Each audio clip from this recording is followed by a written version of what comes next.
Makanya grace itu terjemahannya di bahasa Inggris unmerited favor. Kemurahan yang kita nggak layak terima. Apa tuh kemurahan yang kita nggak layak terima tapi kita diberikan? Kematian dia menggantikan kita punya kematian. Are you hearing me?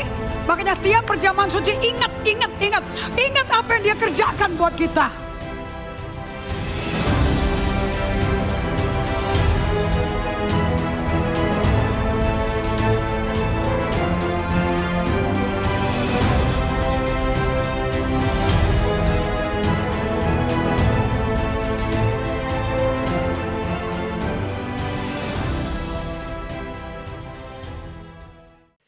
Oke, today kalian akan belajar yang namanya stewardship yang Alkitabiah.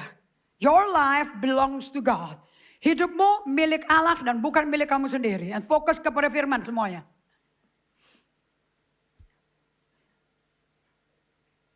Kita hidup di tengah-tengah masa dan tidak ada orang di sini yang duduk di sini yang tidak sibuk dengan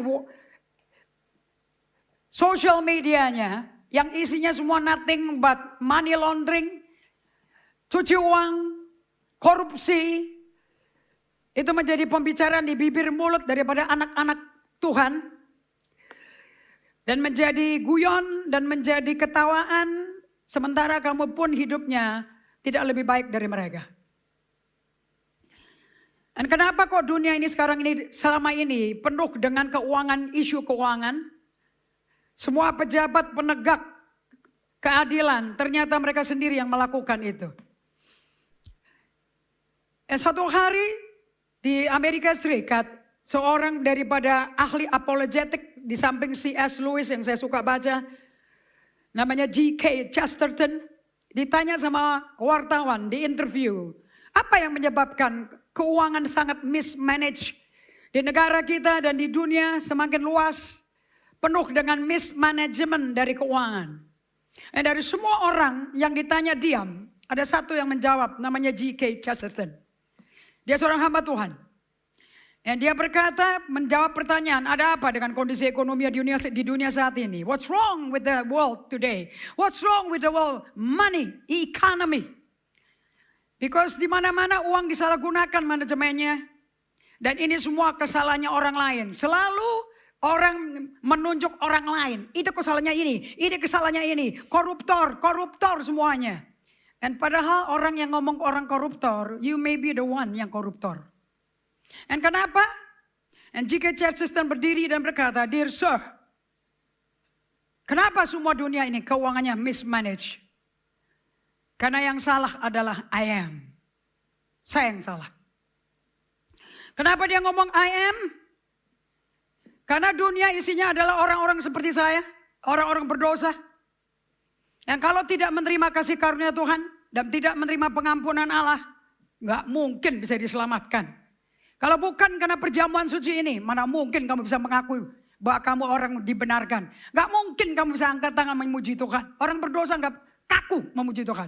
Tertuduh. Kenapa? Di dunia saat ini berantakan negara per negara. Mau China, kita baca di sosial media. Bagaimana petugas pemerintah korupsi langsung tembak mati, kepalanya ditembak loh. Korea Utara langsung ditembak. Gak peduli itu omnya daripada Perdana Menteri Korea Utara apa enggak. Tembak langsung. Kemudian netizen Indonesia berkata, bagaimana negara kita? Tembak mati apa enggak? Where is the mistake? And G.K. Chesterton exactly saya sepakat dengan jawaban dia. Because the world isinya orang-orang yang berdosa dan tidak mendapat keselamatan Allah. Kalau setiap orang Kristen di gereja mengambil tanggung jawab bahwa mereka bertanggung jawab untuk memanage uang di negara ini dan tahu yang perlu di-manage adalah dirimu sendiri. If you know how to manage your money, gak mungkin negara ini akan penuh sama koruptor. In the Bible, di dalam Alkitab kita, ternyata Yesus seluruh 4 buku, Matius, Markus, Lukas, Yohanes, lebih banyak berbicara tentang uang dan harta milik, kekayaan daripada tentang doa, iman, surga, neraka digabung sekaligus. Yesus lebih banyak ngomong tentang uang dan harta kepemilikan daripada semua Apapun yang kamu minta didoakan biar sembuh, biar perusahaan gak bangkrut. Tolong didoain, aku mau ujian, mau tesis. You should ask. Kalau saya menyampaikan gini, kamu pulang ya bikin PR. Baca tuh Matius, Markus, Lukas, Yohanes. Anggota keluargamu 6, masing-masing baca satu buku 2 orang. And tulis berapa kali Yesus ngomong mengenai uang. And Anda setelah itu Anda tanya, why Jesus? Why do you talk more about money and possession? Kenapa kok kau ngomong lebih banyak tentang uang dan possession dan anything else? Tentu kalau karena Yesus menekankan lebih banyak ayat tentang uang dan possession. Dan itu yang membuat perkawinan menjadi goyah, perkawinan menjadi tegang. Anda bisa duduk manis-manis pakai seragam, Anda bisa duduk manis-manis, datang ke ibadah, but you know your marriage is not happy. And you know number 1 racun yang membuat perkawinan gak bahagia? Duit. Isu uang. Gak ada. There's no. Kalau Anda masuk ke pranikah counseling kami, saya pakai buku dari Dennis Rainey. Pasangan suami istri yang menikahnya betul-betul diatur Tuhan. 7 anak, laki dan perempuan. Pada waktu mereka mulai pacaran sampai mereka menikah, semuanya perawan. Buat Amerika Serikat itu aneh. Karena budayanya sudah budaya kesetanan semua karena mereka menendang Yesus keluar dari sekolah-sekolah. Karena Yesus mengatakan bahwa uang dan harta kekayaan itu jauh lebih penting. Berarti itu definisi yang bisa untuk kita percaya. Alkitab menekankan hati yang cinta uang dan harta kekayaan itu paling penting dibalajari dari hal yang lain. Nothing else, nothing more. Karena yang bisa membuat definisi hanyalah Yesus, bukan kamu. So bagi Tuhan Yesus hal-hal tentang uang dan harta kekayaan itu adalah sangat penting. Kamu bisa snapshot tapi mesti ditulis pakai tangan di Alkitabmu.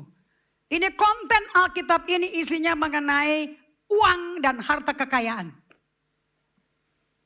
Semua orang datang ke GGA, kalau pindah gereja selalu urusannya duit.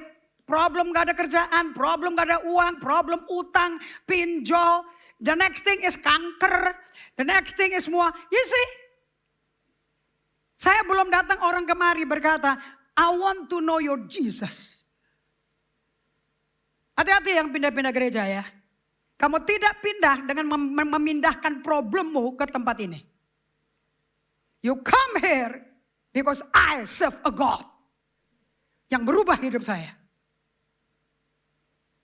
Saya bukan tong sampah dan saya tidak akan nampung dosa kamu. Dan dosamu hanya dapat dihapuskan oleh darah ini. Makanya perjamuan suci jangan bikin macam-macam di sini. This is real. This is the cross. Ini Paskah. Setiap kali kamu melakukan perjamuan suci, kamu mengulangi Paskah. Dan kalau kamu kepahitan, karena utangmu gak tutup-tutup, bisnismu gak kemana-mana, duitmu gak kemana-mana, gak bisa nutup utang, tagihan, credit card, pinjolmu, there's no reason to kepahitan, kamu yang bikin kok. Semua orang pakai pinjol, semua orang pakai credit card, tagihan, semua orang di Uber debt collector, is your fault. Karena kamu spending di luar kemampuan kamu. Gak ada orang bisa ngutang kalau kamu hidup sesuai apa yang kau punya. Hutang itu kamu yang bikin. Dan tidak ada kepahitan gara-gara itu sama pendetanya. Sebab pendetamu bukan orang bayaran suruh ngelap. Semua problem began with a sin. Dimulai dengan dosa. Melarat itu dosa. Anda hidup dalam dosa, kamu akan tuai buahnya. Kemiskinan itu dosa. Yesus yang kaya menjadi miskin. Buka 2 Korintus 8 ayat 9. Oke? Baca sama-sama. 2, 3. Ingat-ingat ya. Katakan, pada waktu saya disuruh baca Alkitab. 2, 3. Katakan, pada waktu saya disuruh baca Alkitab. 1, 2, 3. Saya disuruh mendengar Tuhan melalui lidah saya yang adalah pena yang mahir menulis supaya perkataan Tuhan masuk ke hati saya. Dan pada waktu firman masuk ke hati saya dengar Tuhan. Dan saya diinsafkan. Akibatnya saya bertobat. Waktu saya bertobat, saya tinggalkan pola hidup yang lama, saya ikut jalannya Tuhan. Dan di situ mujizat terjadi. You understand? Saya lagi ngajarin kamu dengan Mazmur 45 ayat 2. Your tongue is a pen of ready writer. Lidahmu adalah pena yang mahir menulis. Daripada ngomong kotor, ngomong keluhan, ngomong jelekin orang. Start speaking the promise of God. Mulai ngomong janji Allah. Karena hidup dan mati ada di kuasa lidah. Ada amin? Oke, 2 Korintus 8 ayat 9. Kata Roh Kudus melalui Rasul Paulus. 2, 3. Karena kamu telah mengenal kasih karunia Tuhan Yesus Kristus. Apa itu kasih karunia? This is kasih karunia. Kamu layaknya dihukum mati dan dicambuk loh. Kita semua layaknya dibuang ke neraka loh. Tapi diambil tempat itu. That's grace. Do you understand? Makanya grace itu terjemahannya di bahasa Inggris unmerited favor. Kemurahan yang kita nggak layak terima. Apa itu kemurahan yang kita nggak layak terima tapi kita diberikan? Kematian dia menggantikan kita punya kematian. Are you hearing me? Makanya setiap perjamuan suci ingat. Ingat apa yang dia kerjakan buat kita. And nothing magic about it. Baru berubah menjadi mujizat kalau kamu believe. And untuk believe kamu butuh mendengar suara Tuhan. Iman timbul dari mendengar suara Roh Kudus. Karena Roh Kudus tinggal di hatimu. Gak ada di gedung ini. Gedung ini saya mesti sewa cleaning service untuk bersihin. Tapi your heart dibersihin oleh darah dan tubuh Kristus ini. Ada amin? Makanya kalau kamu mau melakukan perjamuan suci sendiri di rumah, do it. Selama hatimu kotor, kamu sadar insaf, bertobat, bikin perjamuan suci sendiri. Gak usah pakai holy-holy yang mengerikan, gak perlu. Because kita hidup dari ini. This is our source of life nih, perjamuan suci. Bukan tugas, PR, ada perjamuan suci enggak? Everybody wants it. Karena kamu kepingin darahnya membersihkan kamu lagi. Kenapa kok kita disuruh Tuhan melakukan perjamuan suci terus? Because He knows kita akan jatuh dan gagal terus dalam dosa. Dia tahu kita gak akan nyampe sendiri. Kita terus butuh the grace. Ada amin? Nobody is clean. Selama pakai tubuh ini, tanah liat yang penuh nafsu, nobody is perfect. By grace, kita bisa kembali ke dia ngaku dosa kita, and dia ampuni. So you can have a new beginning. Ada amin? Do you know how to live a Christian life yang exciting? Caranya begitu, pakai grace. And grace selalu kerjanya pakai iman. Gak pakai otak. So don't listen to your negative emotion. Perasaan negatifmu sampah itu, jangan didengerin. Tahu perasaan negatifmu apa, tahu perasaan apa negatif yang bisa bikin kamu berdosa, and tinggalkan. And lari kepada Tuhan. You understand? Perasaan negatif tidak boleh di-entertain, tapi harus disadari ada. Jangan main-main loh sama perasaan negatifmu loh. Perasaan negatifmu itu menipu. The word is truth. Ada amin? Dan percaya gak peduli. Perasaannya cocok gak cocok. Tuhan ngomong, that's it. Itu keputusan kita. Itu namanya orang militan itu ikut Tuhan itu. Gak kayak yoyo. Sekali percaya, sekali gak percaya. Sekali senang, sekali gak senang. What kind of yoyo? Mati loh kamu bentar lagi. Naik turun, naik turun. Konsisten. Konsisten di waktu enak, konsisten di waktu tidak enak. Konsisten waktu menang, konsisten waktu gagal. So what? Yang penting kamu setia kepada Tuhan sampai akhirnya. Apa sih yang dicari sama Tuhan? Well done, good and faithful servant. Berbahagialah kau, hambaku yang baik. Kau telah tekun dengan hal kecil. Betul apa tidak? Tuhan gak cari bintang tenar. Tuhan cari quality. Bukan quantity. Rame-rame ngomong kosong percuma. Ayat 9. Karena kamu telah mengenal kasih karunia Tuhan. Mana lidah muridnya? 2, 3. Kalian ya kalau sampai saya ulang-ulang. Kamu di rumah gak pernah perkataan firman nih. Sampai kaku ngomong firman juga. Gak fasih ngomong firman. Ini mesti dihidupin tiap hari. Henry Tumbel tadi berkata. Day by day gak bisa dinego. Sebab day by day bikin kamu terus hidup di dalam terang. Kalau gak kegelapan menguasai kamu. Dan kegelapan gak bisa diberesin pakai kegelapan. Kegelapan hanya bisa beresin pakai terang masuk. Lulus gak sih ilmu fisika? Ada gak tuh? SD, SMP ngajarin fisika loh. Darkness is defeated by light. Gak usah orang pinter-pinter banget loh. Logika juga jalan. And the word is light. Jesus is the light of the world. Ada amin? Oke, katakan lagi. Kalau kamu malas saya tegur ya. Karena kamu telah mengenal kasih karunia Tuhan kita Yesus Kristus. Bahwa Ia yang oleh karena. Bilang saya. Kamunya kan saya. Bikin dong personal. 2, 3. Ia yang oleh karena saya menjadi. So ngomong sama kiri kanan. Berarti kita miskin dong semuanya. Hanya karena kamu bisa beli Mercedes Benz, beli BMW seri 3. Apa barang mati kok sebagai bukti bahwa kamu kaya. Orang kaya itu orang yang tidak ada sakit jiwa, gak ada sakit mental. Orang kaya itu orang yang penuh dengan damai sejahtera, sukacita, kebenaran, kebaikan, kesabaran, rendah hati, kebaikan, kelemah lembutan. Nah itu orang kaya tuh. Dihantam sama apapun, tenang diam. Persis kayak Yesus. Waktu dia demonstrasikan 3,5 tahun di bumi. Modelmu Yesus, bukan Apostle Indri. Modal saya Yesus. Bukan Pastor Naomi. Bukan pendeta besar. Itu cuma besar kan dihitung dari berapa yang jumlah. Itu besar kan karena khotbahnya menarik. Kan gak ada orang khotbah otentik. Semua juga pasti belajar dari orang lain. Tapi gak ada karakter yang gak bisa otentik. Unless you are fake. Dan lama-lama kalau engkau palsu, kamu akan gila. Kamu gak bisa menjadi orang lain yang kamu bukan. Jelas ini? Hanya Tuhan yang bisa bikin kita seperti dia. Thank God for His grace. Bahwa Ia yang oleh karena saya menjadi miskin. Sekalipun Ia kaya. Supaya kamu yang menjadi kaya. Oleh karena. Nah kalau karena Yesus sudah ngomong. Dia yang kaya dia. Ini kebenaran. Berarti kita melarat. Akumulasi uang. Seperti ketangkap basah Pertamina 1.000 triliun. That's cheap. Seluruh langit, bumi, laut dan isinya miliknya dia. Bagaimana dia gak kaya?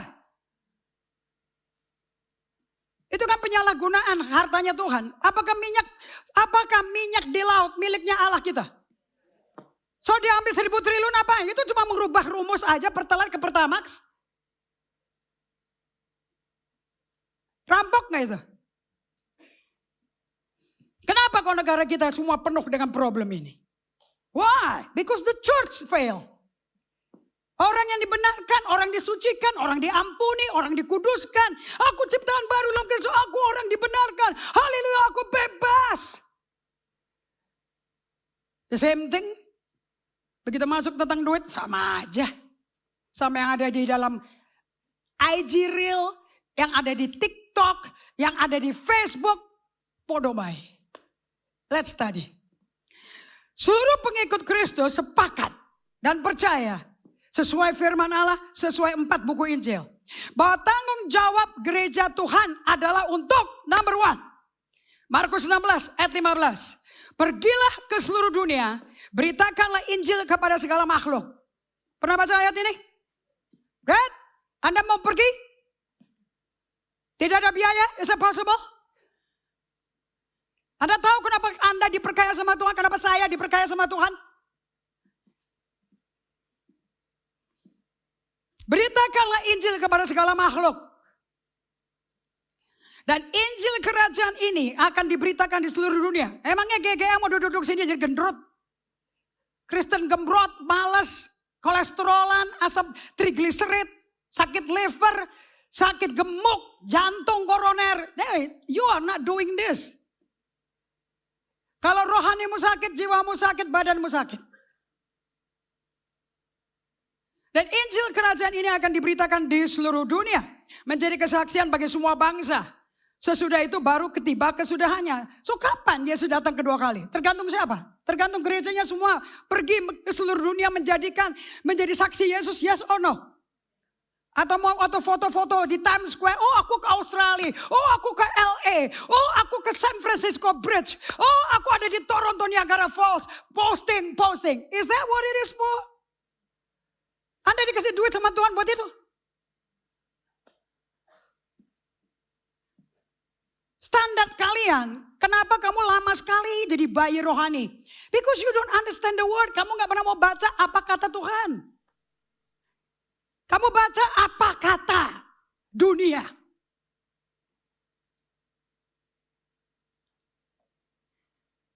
Seluruh Alkitab, Injil, dari awal sampai akhir, beritakan Injil, amanat agung. Yes? Amanat. Ini perintah loh. Gak bisa dinego.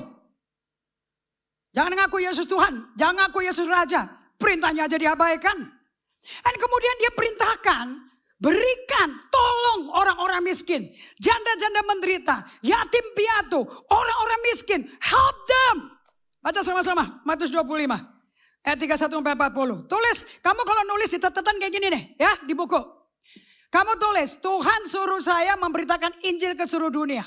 Sambil jalan-jalan tur ke Amerika, tapi ngabarkan Injil. 2, Tuhan suruh saya menolong orang-orang miskin. Matius 25, tulis. Cara bikin catatan kayak begitu. Ini gak usah di snapshot ayatnya, sebab ada di Alkitab. Jangan penuh-penuhin foto di handphone kamu. I teach you how to study the Bible. Saya ajarin bagaimana jadi murid. Dari semua yang paling saya pun nikmati sebagai orang yang untuk hidup di usia ini, is to learn the Bible. Saya sangat senang saya bisa menjadi pelajar sampai usia 68 tahun ini. Saya tidak pernah merasa tua, tidak pernah bosan, selalu excited about the Bible. Berita semua dari jemaat busuk. Berita dari ini, hidupin saya.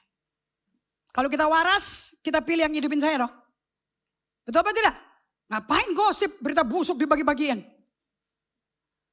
Rugi. Kita cuma dikasih 24 jam per hari. 8 jam tidur kalau bisa diberkati dengan kekayaan mewah. Dan tinggal 16 jam. 16 jam mau dipakai buat apa?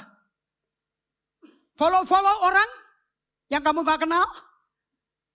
Dengerin problem. Dengerin laporan busuk. Or you want to spend time with the good news. Ini namanya apa? Good news. Ini namanya apa? Kabar baik. Pilih dong. Pilih kebenaran. Bukan kematian. Pilih kehidupan. Life is about choice. Makanya Miles Monroe berkata, mau sukses atau mau gagal dapat diprediksi. Anda ajak saya ke rumah kamu. Saya mau lihat library kamu. Saya mau lihat ruang tamu kamu, ruang belajar kamu. And what books do you read? Dari buku yang kau baca saya bisa tahu arah kamu kemana. Simple as that. Nomor 2, teman mainmu siapa? Gak susah kok. Gak ada orang sukses kumpul sama orang gagal. Orang sukses akan berkumpul sama orang lebih sukses. Karena hidup ini tentang pembelajaran.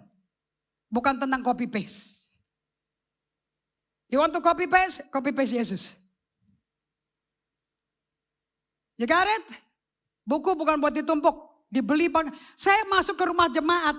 Buku EHS udah dibeli berapa bulan yang lalu. Masih rapi terbungkus plastik transparan. Plastik mika loh. I say, you crazy? Tapi saya gak keberatan sih. Ekonomi Life Bookstore tertolong. Ya dong. Itu faktual dong. Do you understand? Saya gak keberatan lo beli. Saya keberatan kalau kamu tidak merenungkan itu. And don't read to prove to me. Baca untuk buktikan Allah itu hidup. Sebab ini buku semua tentang hubungan dengan Allah. Books. Ini buku-buku yang kamu diperkenalkan oleh apostle. Adalah buku-buku yang ngomong balik ke kamu. This book talk back to you. Dan saya senang sekali. Orang-orang yang malas berkata, aku gak ngerti itu buku EHS. Susah banget mengertinya. Berarti kamu belum kenal Roh Kudus. Karena itu buku mengoperasi hati kamu. Anda mau ngecek kamu sombong apa enggak? Duduk dengan buku EHS. Kamu bisa tahu kamu sombong. Dibutuhkan orang-orang sederhana yang udah gak tahu mesti ngapain, gak tahu mesti bagaimana, gak tahu mesti nanya Tuhan ngomongnya apa lagi ke Tuhan. Habis total. Itu yang Tuhan berkata, come. Asal kau mau datang ke dia. Sayangnya udah udah hancur, kagak berdaya, gak mau datang ke Tuhan. Gila. Nanti baru datang ke Tuhan kapan? Waktu depositonya dicairkan semua, tabungannya 0. Baru mau datang ke Tuhan. But anyway, Tuhan selalu sambut. Wanita pendarahan 12 tahun, habis duitnya. Dokter satu kota itu gak angkat tangan, udah gak bisa ngapa-ngapain. Tapi dia dengar berita tentang Yesus, iman timbul. Dan Yesus lewat ke kampungnya, dia langsung keluar dengan badan lemah sekali. Gak berdaya. Dia merangkak di antara kaki laki-laki yang mestinya perempuan najis berdarah gak boleh pegang. Melanggar semua budaya Israel, budaya Yudaisme. Bisa hukuman mati loh. Karena dia bikin laki-laki najis. Tapi iman mengalahkan segala hukum Taurat manusia. Iman bekerja dengan kasih. Ada amin? Saya mau kamu radikal berubahnya pola pikirnya. Jangan Kristen mingguan, menipu dirimu sendiri. Nasibmu sama dunia. BEJ stock market amblok, kamu juga amblok. Tapi kalau kita hidup seperti apa yang Yesus ajarkan. Selama Yesus di bumi di bawah jajahan pemerintahan Romawi, Israel dijajah, Yesus gak pernah ikut campur. Yesus gak pernah ngusik-ngusik ada urusan politik. Orang pendeta Indonesia jadi partai politik, bagaimana? Yesus gak pernah utik-utik tentara Romawi. Tentara Romawi mengakui dialah Tuhan. Guru, Rabi, Lord, kalau bisa kau sembuhkan pegawaiku yang kucintai sekali. Ayo aku ke rumahmu. No. Aku gak layak kau berdatangin rumahku. Karena aku seorang bawahan. Dan aku punya bawahan. Kalau aku berkata pergi, dia akan pergi. Aku berkata datang, dia berkata, berkatalah saja, hambaku akan sembuh. Gila gak tuh? Ini orang bukan orang bertobat loh. Tapi orang mengakui Yesuslah Tuhan. Kunci daripada keselamatanmu. Do you believe and confess. Lagunya tadi. Kalau gue pertamamu tuh loh. Percaya kata-katakan. Percaya berkata-kata. Percaya berkata-kata. Kamu jangan terbuai dengan irama yang manis. Pujian itu bukan irama. Lirik. Itu yang penting. Dari lirik bisa keluar irama. Nah, kalau iramanya cepat, liriknya pelan, kan gak cocok. Liriknya merenungkan firman. Lagunya ganggu-ganggu, bagaimana merenungkan. Geger otak itu. Betul apa tidak? Ada amin? So semua di gereja di dunia tahu, menolong orang miskin adalah mutlak. That's the heart of Jesus. Itu hatinya Yesus. Katakan sama-sama, pakai lidahmu sebagai penah mahir menulis. 2, 3. Apabila anak manusia datang dalam kemuliaannya, ini second coming. Dan semua malaikat bersama-sama dengan dia. Maka ia akan bersemayam di atas tahta kemuliaannya. Siapa raja? Yesus bukan? Lalu semua bangsa akan dikumpulkan di hadapannya. Berapa bangsa? Berapa bangsa? Korea Utara ada gak? Cina ada gak? Taiwan ada gak? Orang Papua ada gak? Orang-orang ateis ada gak? Mau kabur kemana kamu dari Tuhan? Mengumpet dari Indri Gotama gak masalah. Gue juga gak pusing, gak ketemu. Kamu gak bisa ngumpet dari Tuhan loh. Dia maha hadir, bukan? Semua bangsa akan dikumpulkan di hadapannya. Berarti otoritas ada di mana? Di Yesus apa di bangsa-bangsa? Dan ia akan memisahkan mereka seorang daripada yang seorang. Mana lidah muridnya? Sama seperti gembala memisahkan domba dari kambing. Ada domba, ada kambing di ruangan ini, you know? Dan ia akan menempatkan domba-domba di sebelah kanannya dan kambing-kambing di sebelah kirinya. Cek hatimu. Kamu lagi dipersiapkan jadi domba, Yesus baru gembala agungmu. Kalau enggak kamu kambing. Dan raja itu akan berkata kepada mereka yang di sebelah kanannya. Yang kanan itu apa? Apa yang di sebelah kanan? Kata Yesus. Domba.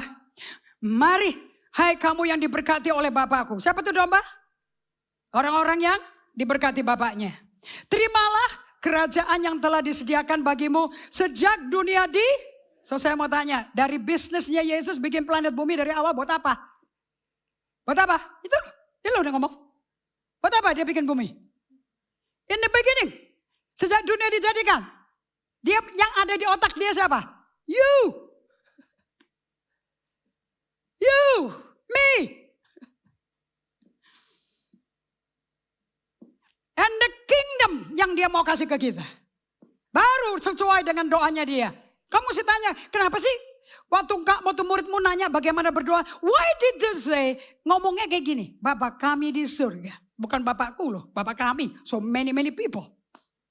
Berarti semua manusia punya Allah namanya Allah Abraham, Ishak dan Yakub. Allah Yahweh. Itu nama Allah semua manusia. Mau diakui gak diakui bodo amat. Bodo amat yang penciptaannya yang berhak. God. Ini Anda mesti orang punya menjadi leadership. If you're in the leadership, you understand this. Ini bahasa leader semua ini. Let your kingdom come. Biarkan kerajaanmu datang.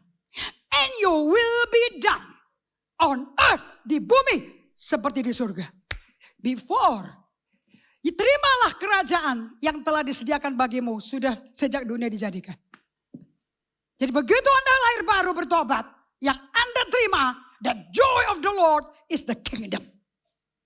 Ciri-cirinya kingdom, the joy of the Lord.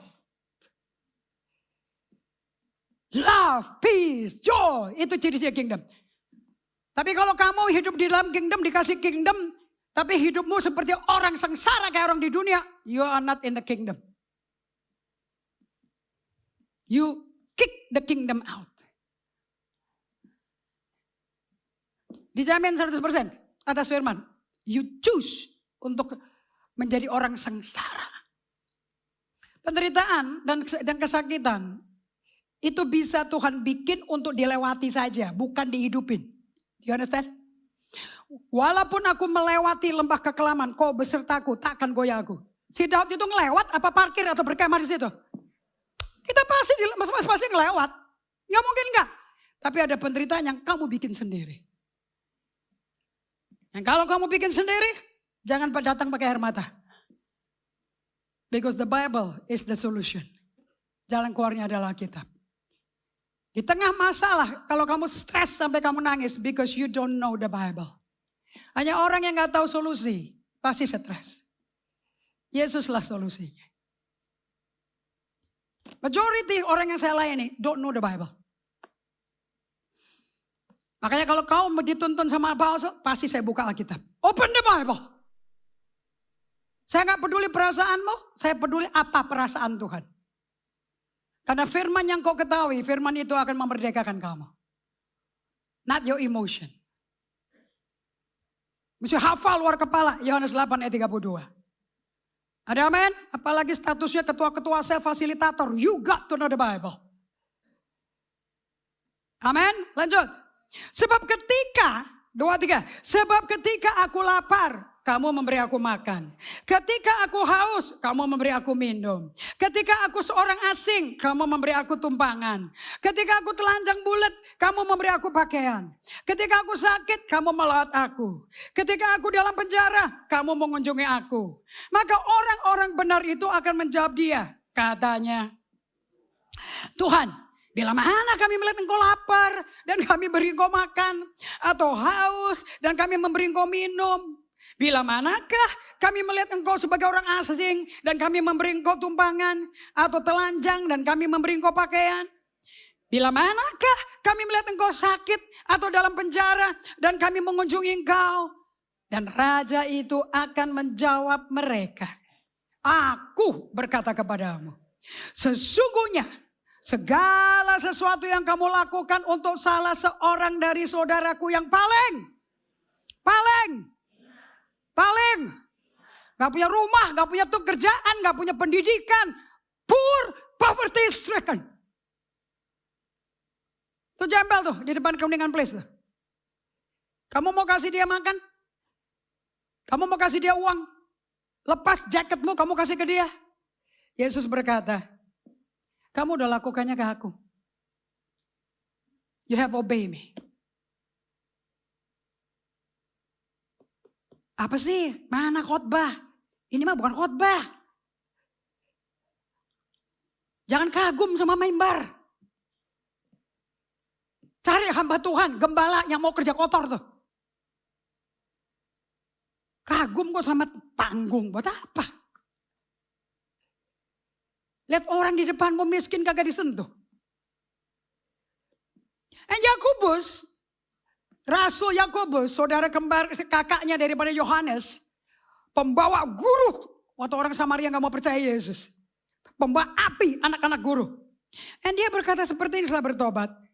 Ibadah yang murni dan yang tak bercacat di hadapan Allah Bapa kita ialah mengunjungi yatim piatu dan janda-janda dalam kesusahan mereka. Dan menjaga supaya dirinya sendiri tidak dicemarkan dunia. Mau bebas dari sistem dunia, hidup kayak begini. Tapi gereja enggak, isinya orang-orang Kristen lahir baru, berbahasa roh, bertobat, surat baptisan ada, baptisan Roh Kudus ada, sekolah kelas SP ada, tapi kurang duit, jadi mukanya stres di ibadah.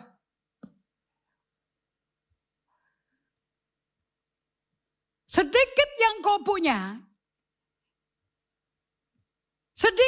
punya, ini saya belajar ya, dari guru saya, bukan John Avancini, the best of the best. Gurunya dia dipakai bukunya oleh John McComber pada waktu dia mengajarkan praktek generosity. Randy Alcorn. And dia berkata seperti ini. The best of the best. Wow, I really like him. And dia ngomong seperti ini. Are we faithful in how we handle money? Apakah kita setia bagaimana menangani uang? First we should come to grip with reality. Kita mesti pegang kenyataan dong. Bahkan waktu kita membayangi kita uangnya dikit.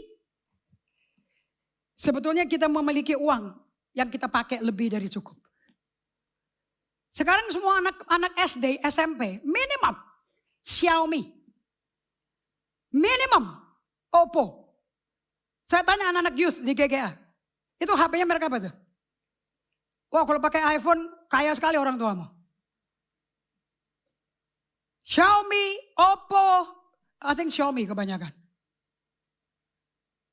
And your parents said, I have little money. Saya nggak bisa ikut untuk investasi rumah meditasi, rumah retret di Bali. Untuk menyembuhkan orang sakit mental. Aku nggak punya uang, uangku kecil. Tapi kamu nggak pernah berhenti spending money loh. Kamu terus spending money buat isi pulsa. Semua anakmu harus punya handphone. Kalau nggak dibully sama teman-teman sekolah. And you know you spend more money than what you think you can spend. But on the wrong thing. Gak ada, orang bilang gak ada duit. Di Kisah Para Rasul, semua orang miskin diberesin. Pada masa itu ketika jumlah murid makin bertambah, timbullah sungut-sungut di antara orang-orang Yahudi yang berbahasa Yunani terhadap orang-orang Ibrani. Karena pembagian kepada janda-janda mereka diabaikan dalam pelayanan sehari-hari. Berhubung dengan itu ke-12 rasul itu memanggil semua murid berkumpul dan berkata, kami gak merasa puas ya karena kami melalaikan firman Allah. Ini gereja yang pendetanya doain orang sakit, khotbah, berkati perkawinan, ke rumah duka, kuburin mayat, lahirin bayi, perjamuan suci, khotbah. Ini pendeta yang lakukan semua ini. Terus ada mak-mak. Kita nggak dilawat, kita nggak diladenin, kita nggak di sini. Kita hidup susah, nggak ada yang peduli. Rasulnya dengar dong. Rasulnya turun tangan. Ini namanya pelayanan meja, table ministry. Ini pelayanan meja adalah pelayanan diakonia.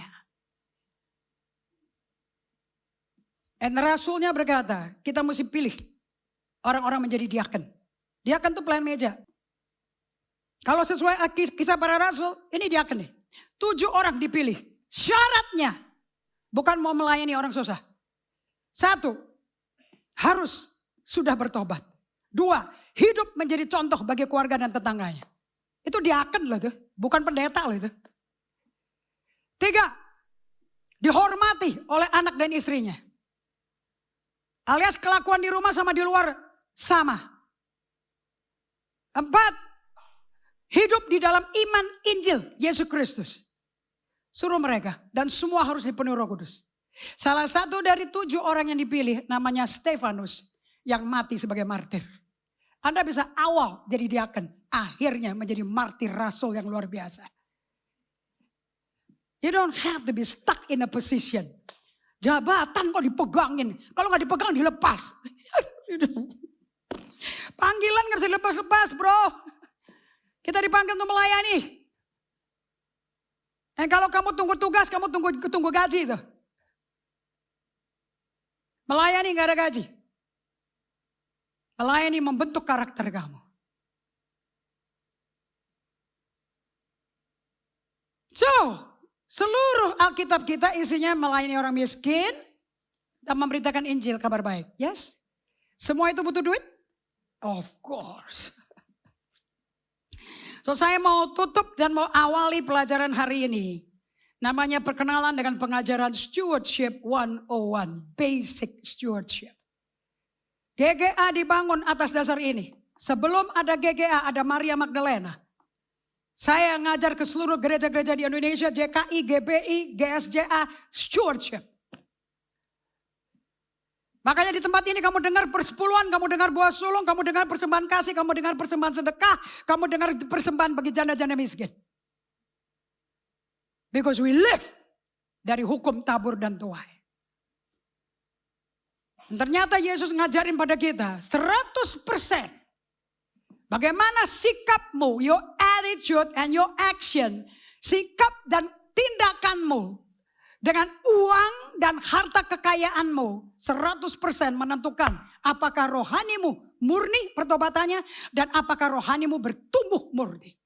Anybody yang mau bertumbuh dewasa rohani, you have to deal dengan sikap dan tindakanmu terhadap uang dan harta.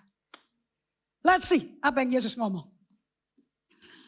Kita mesti tahu kenapa kok Yesus penting sekali. Yesus mengulangi pelajaran tentang uang lebih banyak daripada dia ngajar tentang iman, doa, neraka, surga digabung. So bagi Yesus uang dan pemilikan itu penting. And number one, kamu mesti tanya siapa pemilik uang dan harta yang kau pegang. Dan jawaban pertanyaan ini akan menentukan dunia memiliki problem keuangan apa tidak.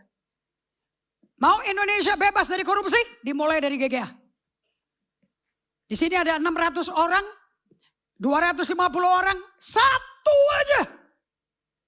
Memanage uang dan harta kekayaan seperti Tuhan, seperti kerajaan surga. Gak mungkin Indonesia gak punya pakar untuk mengelola Bank Indonesia. Stock Exchange, BEJ, dan semua perbankan. Gak mungkin. Kamu dipanggil sebagai utusan Kristus, bukan pendengar pendeta. We have the same Bible? Alkitabnya sama. Alkitab menjelaskan kita bahwa kita bukan pemilik uang dan harta. We are not the owner. Oma meninggal, jelas-jelas banget tuh. Sertifikat rumahnya, sertifikat kantornya papi saya. Tabungannya dia. Gak dibawa loh sama mami saya. Mami saya gak nikmati tuh. Selain meletakkan rumah sementara buat tengkoraknya. Namanya San Diego Hill. But my mom gak bisa lagi makan. Mama gak bisa pergi lagi ke kokas. Mama gak bisa lagi makan favorit makanan dia yang sehat-sehat semua. Uangnya mandek tuh di tabungan. Kalau tidak diberesin, tidak ada surat wasiat kepada pewaris, pemerintah ambil uangnya. Itu hukum loh. Saya melihat mami saya, jenazahnya di peti mayat. Didandan cantik, persis kayak mami. Waktu umurnya 50-an. Pakai baju favorit dia yang saya pilihin untuk mami pakai. Pak Herman mau masukin Alkitabnya. Sayang Alkitab dibawa ke situ. Makan rayap di kuburan. Mau dibaca kamu, tahuan. Betul apa tidak? Itu kalau orang mati dijujulin, bajunya dibawain ke jopo. Mendingan kasih tukang kebon di kuburan. Orang mati disuruh dandan. Yang hidup disuruh melarat. Nano. Yang hidup tuh loh yang gak waras otaknya. Kita bukan pemilik uang dan harta. Dan dalam Alkitab dijelaskan Tuhan bahwa manusia adalah God's money manager. Kita adalah pengelola uang dan hartanya Allah. Alkitab tidak mengajarkan bahwa kita manusia adalah pemiliknya uang dan harta yang ada di tangan kita. Never. Alkitab mengajarkan bahwa we are investment manager and money manager. Apa itu investment manager? Apa itu pengelola investasi? Apa itu pengelola uang? You don't know what riches is. And di kerajaan surga, ilmunya Tuhan, forgetlah kamu akan jadi kaya. Karena sistemnya Tuhan, dia selalu tes kamu dengan apa yang kau lakukan dengan yang kecil yang kau punya. Tuhan gak tertarik kasih kekayaan seperti dia percayakan kepada Daud di 1 Tawari 29. 666.666 triliun emas dia kasih untuk Salomo bangun bait Allah. Di atas kekayaan Israel sebagai kerajaan, aku tambahkan kekayaanku pribadi. Pertanyaan saya adalah kapan kita dipercayakan uang seperti itu? Supaya kamu gak ngos-ngosan cari duit. Sampai untuk duduk di komsel aja gak ada waktu. Belajar untuk practicing the way aja gak ada waktu, kok kecapean. It's all about for money. Udah gitu gak datang ke bank, pakai tali rafia, you know. Kalau pendidikan luar negeri pakai carry on, pakai Samsonite. Kalau ence ini dibungkus kertas. Saya bilang berani ya engkau ini ya. Dan yang belakangnya kagum, yang punya loh, mempercayakan ke dia loh. Siapa tahu dia yang punya. Potongan kan tidak berkata bahwa dia tidak punya yang punya kan, right? Lusuh dan aneh. Ya lumayan lah ya, kalau setiap hari setor dari tokonya semiliar. Not bad. Terus yang datang ke gereja adalah orang yang sakit hati, sakit utang, sakit pinjol, stres, depresi karena digedor sama apa tuh namanya? Debt collector. Ibu Indri tolong doakan. Haleluya. Masa geter-geternya bikin utang lepas? Betul apa tidak? Sometimes you are weird, you know, you so weird. Disasak dikit ya rambutnya biar kenceng pikirannya gitu lah. Alkitab menjelaskan bahwa semuanya adalah milik Allah. Segede-gede cash yang disetor di BCA, Capem, di Menteng. Itu milik Tuhan. And you know waktu dikasih tuh engkau ngasih sama itu teller. Udah akrab sama tellernya. Terus nanti kepala Capemnya keluar. Karena dia mesti kasih izin masukin kodenya di dalam komputernya. Udah sudah apa gini apa kabar Pak? Udah lama Pak?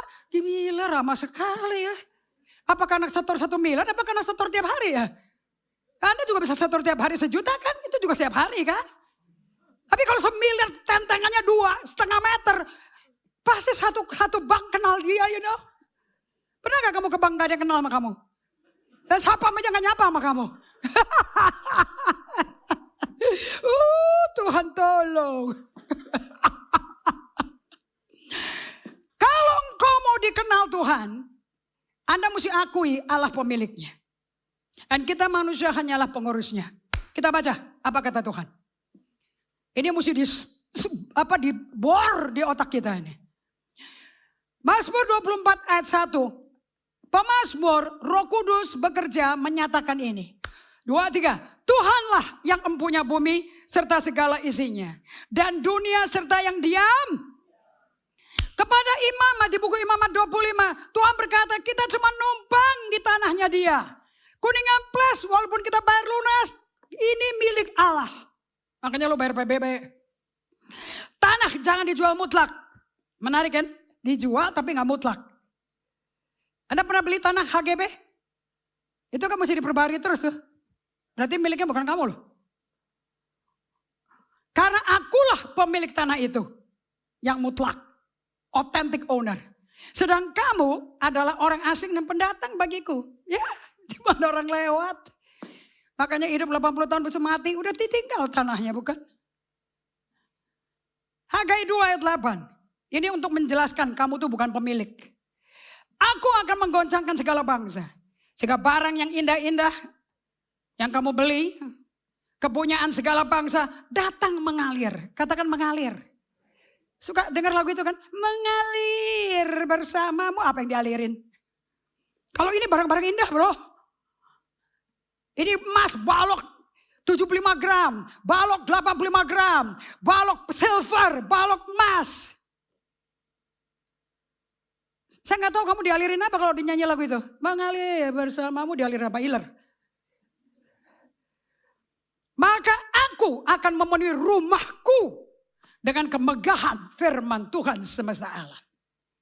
So, saya mau tanya, emas perak punya siapa? Langit bumi laut isinya punya siapa?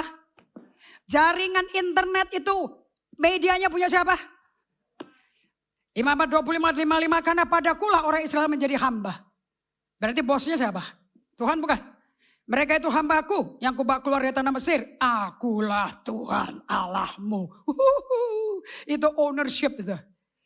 And then orang berkata, oke, Uang milik Tuhan, emas perak milik Tuhan, makanya dia bisa alirkan kemana dia mau. Oke, laut milik Tuhan, ikan paus, ikan hiu, ikan cakalang tuna, yellowfin, bluefin, punyanya Tuhan. Oke, well tapi hidupku milikku. Really? Baca 1 Korintus 6. Aku bisa melakukan apa yang gue mau. Gue gak usah ikut tata atur pendeta Indri Gautama itu. Katakan sama-sama, lidah muridnya mulai. 2, 3. Atau tidak tahukah kamu bahwa tubuhmu adalah bait Roh Kudus yang diam di dalam kamu. Roh Kudus yang kamu peroleh dari Allah. Dan bahwa kamu bukan milik kamu sendiri. Milik siapa kowe? Milik siapa? Betul, Tuhan apa hantu? Tuhan yang mana? Tuhan mana Kejo? Siapa Tuhanmu? Gak kedengeran suaramu. Siapa yang ngomong ini? Roh Kudus bukan? Jadi siapa yang punya badan kita? Siapa yang suruh kamu suntik-suntik botox? Suntik-suntik silikon? Mesti tanya saya yang punya badan dong. Siapa yang suruh mulutmu dikasih alkohol? Siapa yang suruh mulutmu dikasih? Sama sabu, obat penenang. Heroin, marijuana. Siapa yang suruh? Itu orang yang pakai marijuana semua itu orang gak tahu diri. Bahwa tubuhnya miliknya Tuhan. Lanjut. Sebab kamu, katakan saya telah dibeli dan harganya telah lunas dibayar. Karena itu saya muliakan Allah dengan tubuhku. So pada waktu engkau hidup, tidak sembarangan pakai badanmu. Kamu lagi memuliakan siapa? Ya, perlu jadi penyanyi, perlu. Baru jadi WL. Si Henry setiap hari sibuk loh. Dia gak tiap hari masuk ke kantor. Haleluya, haleluya, haleluya. Roh 7 string kita akan menyanyi bagi Tuhan. Nyanyi, puji Tuhan. Pegawainya dia bisa gila. Apaan sih dia orang sinting loh kayak. Ini nyanyi kalau disuruh nyanyi ini ada jadwal loh deh.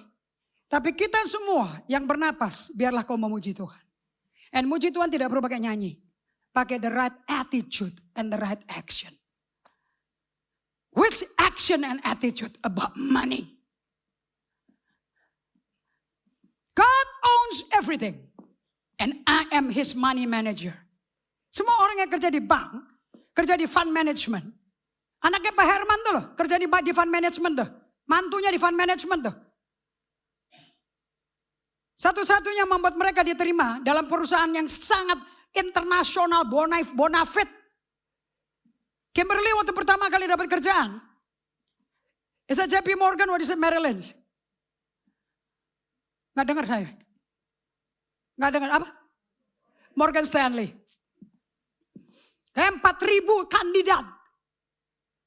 Anaknya Pak Herman masuk. Anda mau tahu apa alasan dia diterima sama bos yang dia magang? Pada waktu magang bosnya bilang, lu gak keluar, aku book kamu.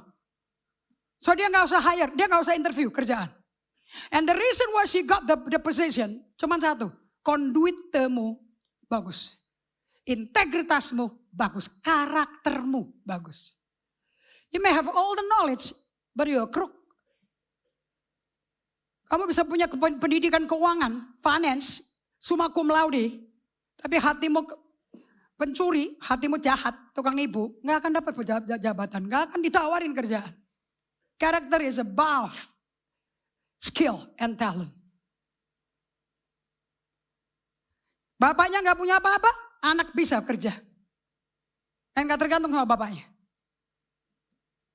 God owns everything, I am his money manager. Nah kenapa kok Kimberly diterima? Sebab dia dapat dipercaya. Kuncinya dapat dipercaya apa enggak? Itu toh. Jadi tanya kepada pemilik uang itu, yaitu Tuhan kita. Every day, when you wake up, this is what you ask. Tiap pagi kalau kau bangun, ini yang kau tanya. Di foto yang ini nih. Tuhan, apa yang kau kehendaki untuk aku lakukan dengan uangmu? Tuhan, berapa banyak yang saya dapat simpan? Tuhan, berapa yang saya dapat belanjakan untuk diri saya? Tuhan, berapa yang saya perlu berikan? Dan beri ke siapa? Tuhan, apa yang aku mesti bagikan? Bagikan ke siapa?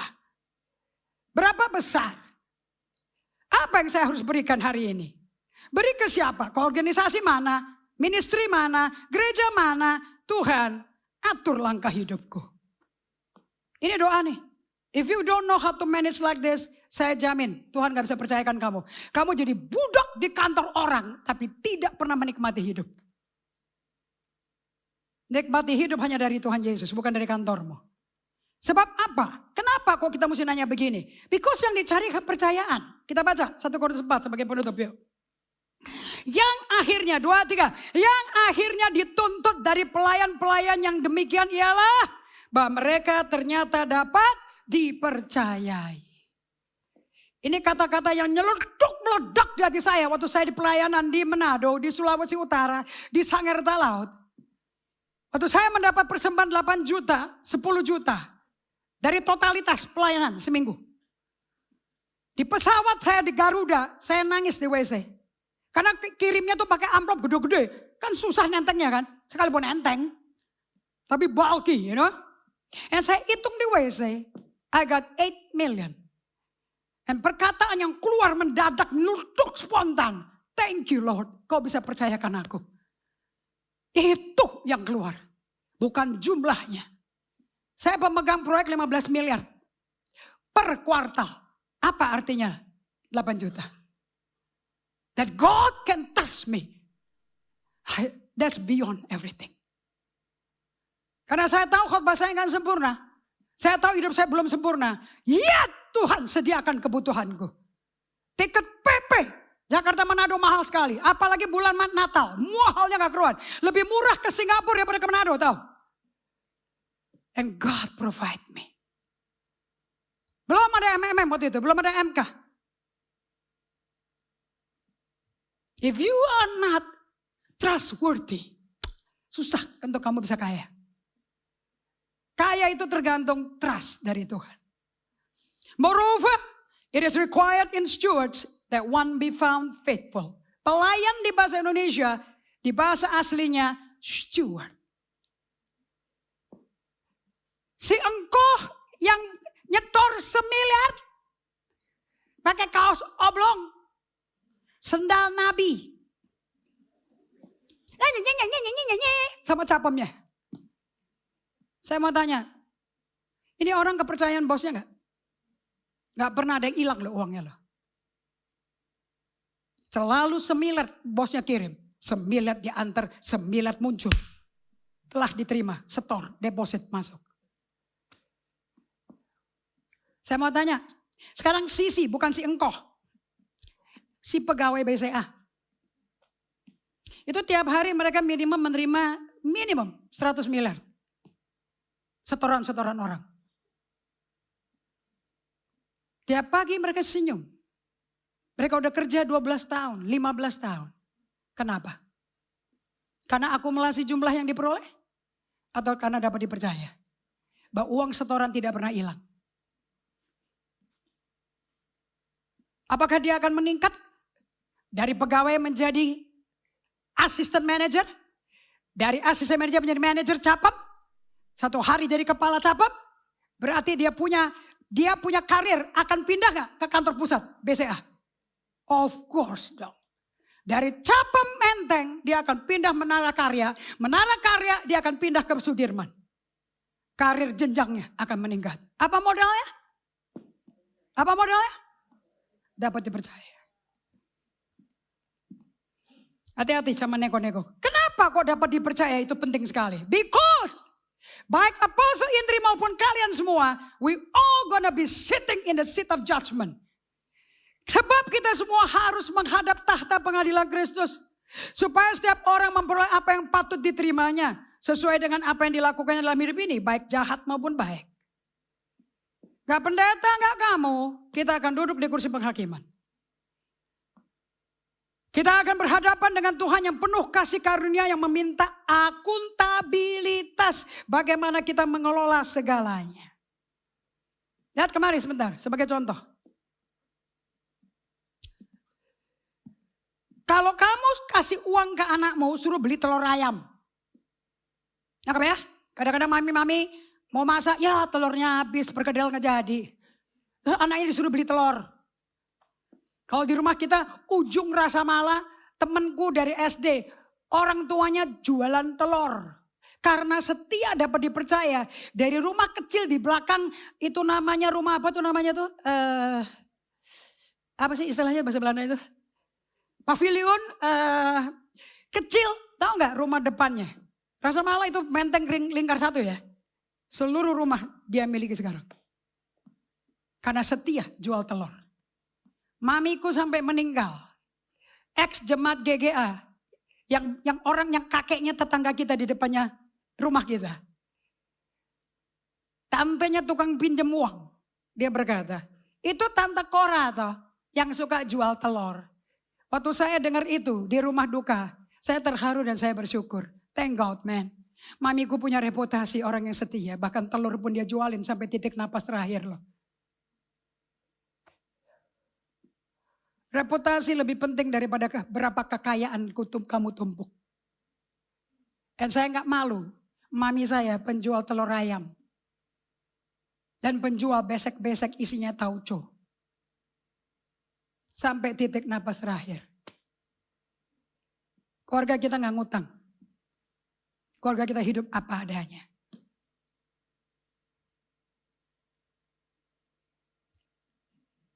Stewardship is larger than money and always not lesser than money. And it always include money. Kepengurusan lebih gede daripada nilainya uang. Tapi gak pernah lebih kecil daripada nilainya uang. Dan semua kepengurusan hidup kita pasti melibatkan pengurusan uang. Jadi di kursi penghakiman kita akan dihakimi berdasarkan bagaimana kita menangani uang dan memperlakukan sesama. Dan dalam segala hal, ingat ya, bagaimana kamu memperlakukan uang, menentukan kamu memperlakukan orang kayak apa. The way you look at people, the way you treat people is how you look at money. Dan Rasul Paulus berkata, semua Injil isinya uang, lihat nih. Dalam segala sesuatu telah kuberikan contoh kepada kamu. Nih Rasul kerjanya kasih contoh. Bahwa dengan bekerja demikian, dia kerja keras loh, dia jual tenda loh, dia punya tim loh. Kita harus membantu orang-orang yang lemah. Dan harus mengingat perkataan Tuhan Yesus. Sebab ia sendiri telah mengatakan, 1, 2, 3. Adalah lebih berbahagia memberi daripada, yang berbahagia itu apa sih? It's more blessed to give than to receive. Blessedness, berbahagia adalah kunci yang Tuhan kasih. Yang bikin kita, the thing yang bikin kita, yes, I live for Jesus. I live enough, I have contentment. Hidup kamu senang, puas. Itu that thing deh loh. Yang bikin kamu bahagia, namanya memberi.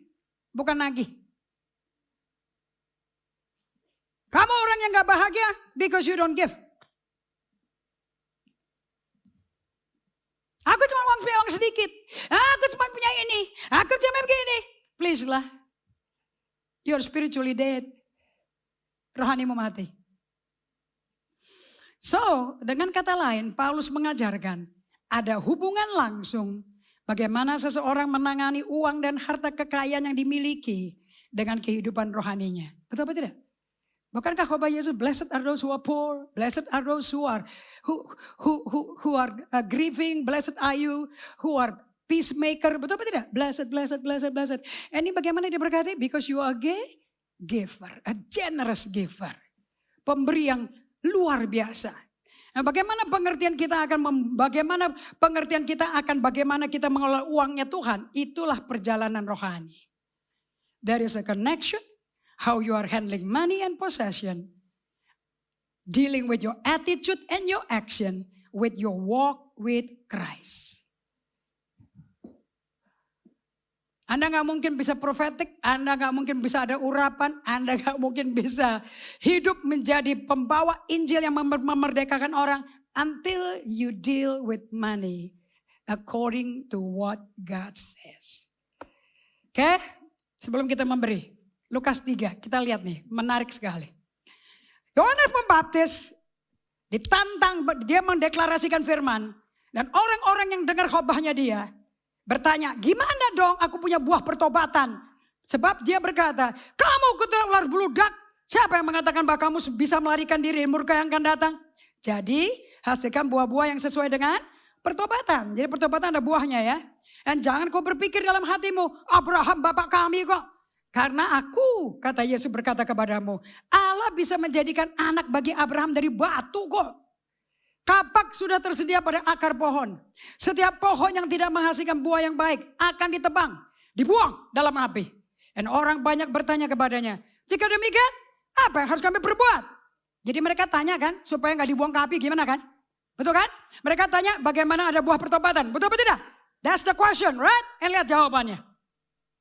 And jawabnya Yohanes Pembaptis. Yuk sama-sama. Jangan kagum, mina dari Alkitabmu, udah lama Alkitabmu. 2, 3. Barang siapa punya 2 helai baju, hendaklah ia membaginya dengan yang gak punya. Ada yang gak punya baju sini? Ada yang kurang bajunya buat ke gereja? Tanya, makanya kamu ada di Komsel.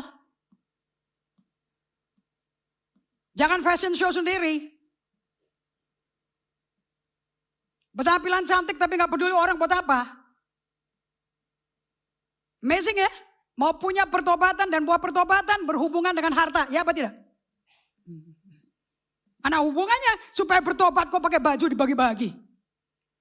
Did you ever think like this? Pernah gak mikir kayak gini? 2. Barang siapa punya makanan, hendaklah ia berbagi juga demikian. Oh, ada yang gak punya duit buat beli makanan? 3. Ada datang juga pemungut-pemungut cukai untuk dibaptis. Dan mereka bertanya, Guru, apa yang harus kami perbuat? Dan jawabnya, lihat dong jawabnya. Jangan nagih lebih banyak daripada yang telah ditentukan. Lu jangan jadi pemeras. Tukang peras lo, tukang pajak. 4. Prajurit-prajurit juga datang kepadanya. Dan kami, apa yang harus kami perbuat? Dan jawab Yohanes Pembaptis kepada mereka, ini mau bertobat ya? Mau punya buah pertobatan loh ini. Jangan ngerampas, jangan memeras. Cukupkanlah dirimu dengan gajimu. Sebab tentara-tentara zamannya Romawi di Israel. Kalau ketahuan orang menyolong, dia sita. Habis dia sita, dia pakai sendiri. Ya kan? Kayak pemerintah Indonesia, KPK, habis menyita kembali hasil korupsi, diapain?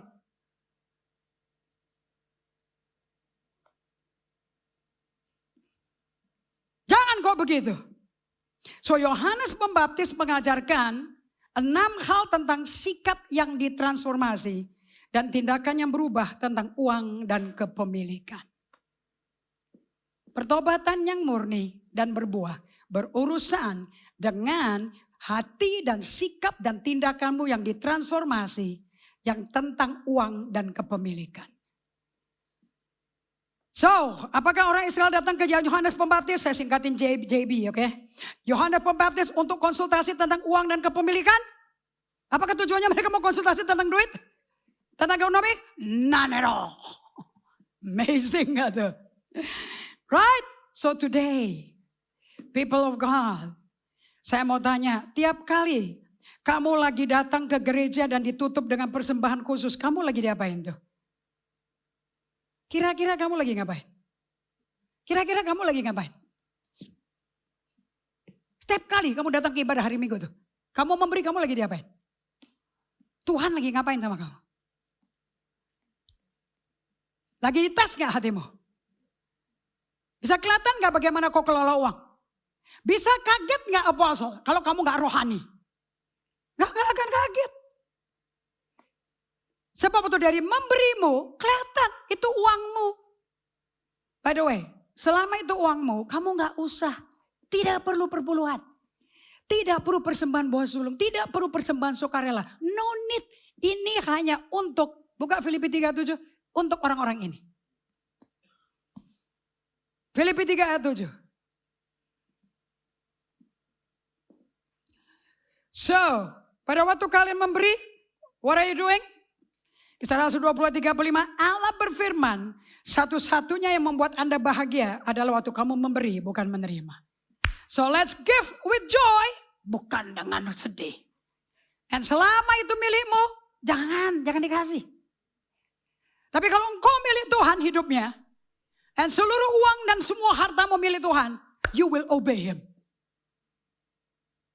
Ingat ya, waktu Musa bangun tabernakel, nggak semua orang disuruh beri loh. Hanya yang tergerak hatinya. Dan seorang yang tergerak hatinya oleh Roh Kudus, memberi terus sampai Musa bilang, stop, stop, stop, udah kelebihan. See, if you give out of God's command and obedience, akan lebih dari cukup daripada rame-rame memberi pura-pura memberi, but it's yours. Dan kamu juga gak akan nuai. Kamu menuai kalau kamu ada di hukumnya Allah. Oke? Ayat 20, 23. Karena kewargaan kita adalah di dalam sorga. Dan dari situ juga kita menantikan Tuhan Yesus Kristus sebagai. So, saya mau tanya, kamu punya citizenship di mana? Kewargaan kamu di mana? Hah? Kamu kalau mati di rumah duka dilayani secara iman pakai tengdong-tengdong apa pakai pendeta di situ? Kalau mau anggap kamu akan masuk surga, you better believe this, man. Number 1, kamu warga negara surga. Number 2, kamu miliknya Allah, bukan milikmu sendiri. Number 3, apapun yang ada pada kamu milik Allah. Number 4, karena punya milik Allah, kamu harus kembalikan ke Tuhan. Bukan Tuhan minta, surga butuh apa sih? Orang semua kekayaan bumi miliknya dia kok. Dia gak butuh duit loh. Tapi dia berurusan dengan kerohanianmu. Your spiritual walk equivalent dengan bagaimana sikap dan tindakanmu terhadap uang. Kalau mau ada ribut di GGA, perang mulut, perang saudara, kedagingan semua. Because you are not spiritual. Kamu kedagingan. Orang spiritual berbuah roh. Dan buah roh adalah kasih. Kasih itu sabar. Kasih itu lebih mendengar daripada ngomong. Daripada bertindak. Kasih itu lemah lembut. Kasih itu baik. Kasih itu damai sejahtera. Gak ada buah itu. Kalau uangnya masih punya kamu. Spirituality-mu tergantung how you deal with money. Let's have the joy of giving on the way home. Pulang dari sini kamu punya the joy of giving. You want it? Because kamu hanya bisa bahagia kalau kamu memberi. Tundukkan kepala.